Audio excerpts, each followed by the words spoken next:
Hi, me again. Now today we're going to have a look at Excel, and in particular we're going to be looking at referencing, because there are a variety of different ways that we can do referencing. So this first way is actually just going to show you the two simple different types of references that we can look at, which are the relative reference and the absolute reference. And then my next video, what we'll do is we'll look at it a bit more detail, and we'll go on to looking at mixed references. Now, the simplest thing here is I've just got a simple spreadsheet, and this field here is I'm just going to put in a formula here, which is going to say the pay scale multiplied by the hours is that formula there. So I quite simply go in and I start typing equals that times that. Now you'll notice that these, rather than me typing in the values, I've just typed in a reference. Now it's gone in as B10, and what that means is that it's a relative reference, and in fact it's not putting in what you see there. What it's actually calculating is the value of the cell 2 to the left of the cell that I'm in times the value of the cell 1 to the left of the cell I'm in. Now let me just prove that for you. So if I press enter, that gives me the value of those two multiplied together. But if I were to paste that downwards,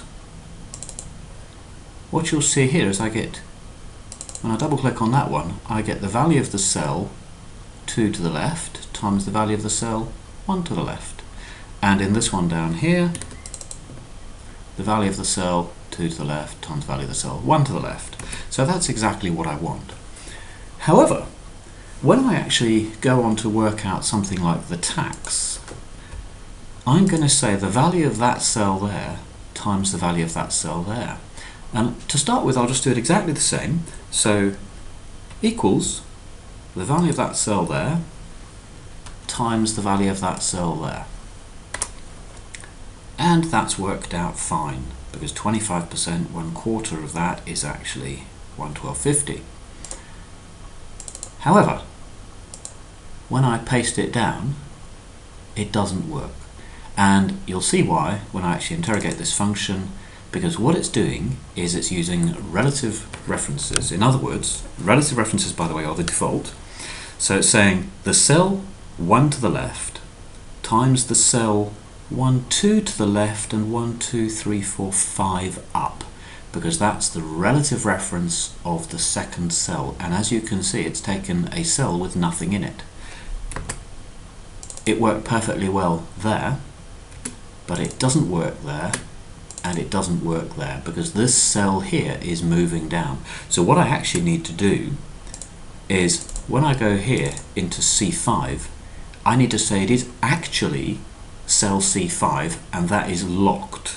Now the way you do that is you just press F4 on your keyboard, and that will actually toggle or cycle between the different types of references that we've got.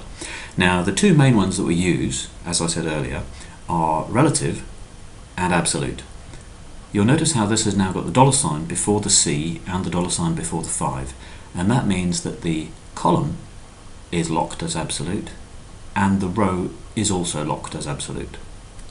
This is exactly what we want in this example. So if I press enter and then fill downwards, this is now working out the correct amounts, and you'll see if I double click on any of these, it's now saying the first part relative, one cell to the left, and the second part, because it's got the $, absolute, that cell there. Okay, I hope this has clarified the difference between absolute and relative cell references. It's actually not as difficult as most people understand it to be in the first instance. I'm the Adobe guy. I hope that's been useful to you. Thank you for listening.